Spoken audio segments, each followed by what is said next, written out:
media así, se oye megafonía. Porque con megafonía ya entiendes, aunque sean palabras sueltas, entiendes.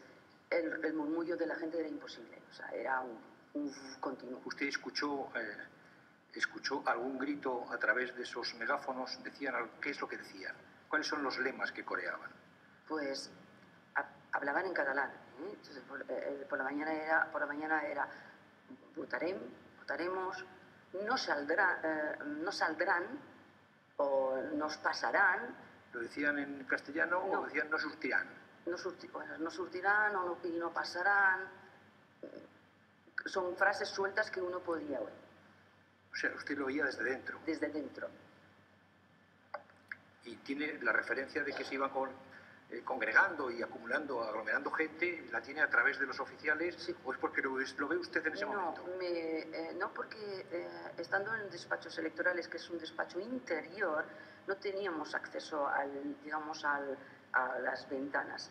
Y además los agentes de la Policía Judicial me aconsejaron que no me asomara a la ventana, porque desde el edificio de enfrente había gente apostada pues, con cámaras, con móviles y buscando imagen de quién estuviera en el interior. Usted ha comentado que cuando llegan a la oficina de procesos electorales está la señora Montserrat Vidal. Sí.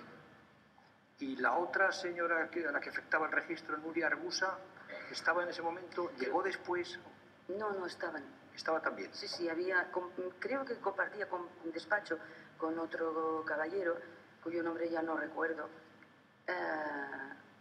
y era el despacho que señalamos como el número 2. Bien. Dígame qué sucede a continuación. Ustedes hacen el registro en la oficina de procesos. Sí. Y a continuación, cuando lo terminan, ¿a dónde se dirigen? ¿Cuál es el siguiente registro? ¿Y en qué planta? Pues sobre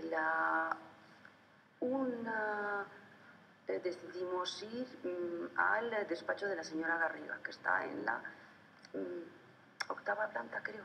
Acérquese un poquito más, por favor, que le oímos poco. Sí. Se decidió que, habiendo finalizado el registro de los despachos electorales, procediéramos al registro de la señora Natalia Garriga, y que estaba en la 8ª planta, sobre la 1 más o menos.